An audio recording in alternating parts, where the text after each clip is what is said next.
ZEE5 ಇರುವಾಗ ನೀವು ನಿಮ್ಮ ನೆಚ್ಚಿನ ಶೋಗಳನ್ನ ಎಂದಿಗೂ ಮಿಸ್ ಮಾಡಿಕೊಳ್ಳುವುದಿಲ್ಲ. ಅದು ಸಂಪೂರ್ಣ ಉಚಿತವಾಗಿ.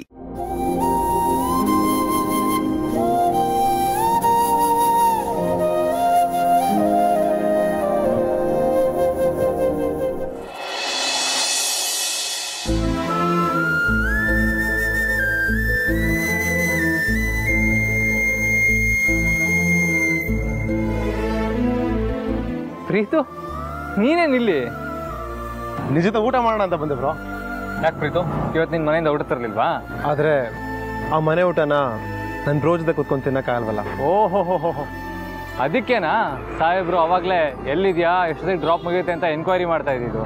ಎಸ್ ಬ್ರೋ, ಹೆಂಗೆ ನಾವು? ಅಲ್ಲ ಪ್ರೀತು, ನನ್ನ ಜೊತೆ ಊಟ ಮಾಡೋದಕ್ಕೆ ಇಷ್ಟು ದೂರ ಬರೋ ಬದಲು ಸಂಜೆ ಮನೆಗೆ ಬಂದಿದ್ರೆ ಒಟ್ಟಿಗೆ ಕೂತ್ಕೊಂಡು ಊಟ ಮಾಡ್ಬೋಯ್ತಲ್ವಾ? ನಾನು ಇಲ್ಲಿಗೆ ಬಂದು ತಪ್ಪು ಮಾಡಿದೆ. ಹೋಗೇನು ನೋಡ್ಬೇಕಲ್ವಾ? ಕೊಡ್ತೀನಿ ಬಿಡು. ನೀವು ಮಾವ ಮಾಡ್ರ ಅಡುಗೆನ ನೀವು ಒಬ್ಬನೇ ತಿನ್ನಿ.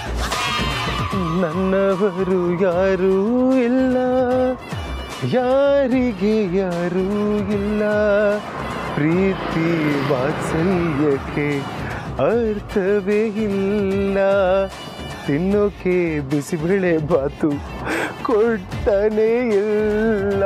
ಏಯ್ ಪ್ರೀತು, ಡ್ರಾಮಾ ಮಾಡಿದ್ ಸಾಕು, ಬಾ ಊಟ ಮಾಡೋಣ.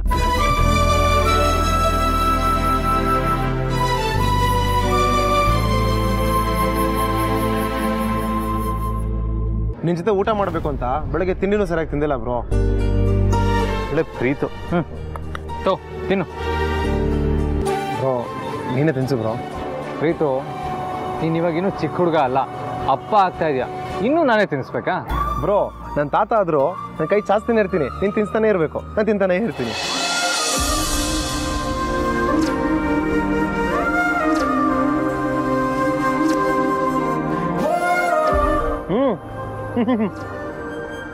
ಅಮೃತ ಬ್ರೋ, ಸಕ್ಕತ್ತಾಗಿದೆ. ಯಾರು ಮಾಡಿದ್ದು? ಸಾರ್ಥಿ. ಹೌದಾ ಬ್ರೋ, ನಿಮ್ಮ ಕೆಲಸ ಮಾಡೋಣ. ನಿಮ್ಮ ಮಾವನ ಹೆಸರಲ್ಲಿ ಹೋಟ್ಲು ಮಾಡೋಣ. ನಿಮ್ಮ ಮಾವನ ಮೇನ್ ಶೆಫು. ಹೋಟ್ಲ್ ಹೆಸರು ಹೇಳು. ಏನು? ಹೋಟೆಲ್ ಹನುಮಂತು. ಇವತ್ತಿನ ಸ್ಪೆಷಲ್ ಬಿಸಿ ಬೇಳೆ ಬಾತ್. ಬ್ರೋ, ಬೇಕಿದ್ರೆ ನಮ್ಮ ಮಾವನ ಒಂದು ಮಾತು ಕರ್ಸ್ಕೊಂಬಿಡೋಣ. ಇಬ್ರದ್ದು ಒಳ್ಳೆ ಕಾಂಬಿನೇಷನು. ಖಾರ ಬಾತು, ಕೇಸರಿ ಬಾತು ಸಕ್ಕತ್ತಾಗಿರುತ್ತೆ. ಇಂಥ ತರಲೆ ಮಾತಿಗೆ ಏನು ಕಮ್ಮಿ ಇಲ್ಲ ಪ್ರೀತು. ನಮ್ಮ ಮಾವ ಸಾಫ್ಟು, ನಿಮ್ಮ ಮಾವ 10 ಊರಿಗೆ ನಾ ಹೇಳೋ ಜಮೀನ್ದಾರರು. ಅಂಥವ್ರ ಹತ್ರ ಅಡುಗೆ ಮಾಡಿಸ್ತೀನಿ ಅಂತ ಹೇಳ್ತೀರಾ?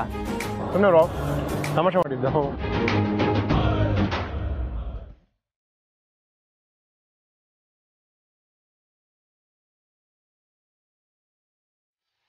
ಏನಾಯ್ತು? AC ರೂಮಲ್ಲಿ ಕೂತು ರಾಯಲ್ಲ ಜೀವನ ಮಾಡಿದವ್ ನೀನು. ಈ ಥರ ಕಷ್ಟ ಅನುಭವಿಸ್ತಿರೋದಕ್ಕೆ ನಾನೇ ಕಾರಣ ಅಂದಲ್ಲ ಬ್ರೋ. ಆ ರಾಮ ತಂದೆ ಮಾತನ್ನ ಉಳ್ಸೋಕ್ಕೋಸ್ಕರ ವನವಾಸ ಅನುಭವಿಸ್ದ. ಆದರೆ ನನ್ನ ಮುಂದೆ ಇರೋ ಈ ರಾಮ ತಮ್ಮನ್ನ ಉಳ್ಸೋಕ್ಕೋಸ್ಕರ ವನವಾಸ ಅನುಭವಿಸ್ತಾ ಇದ್ದೇನೆ. ಹಳೆದೆಲ್ಲ ಯಾಕೆ ಪ್ರೀತು? ಆಗದೆಲ್ಲ ಒಳ್ಳೇದಕ್ಕೆ ಅಂತ ಅಂದ್ಕೊಳ್ಳೋಣ, ತಲೆ ಕೆಡ್ಸ್ಕೊಬೇಡ.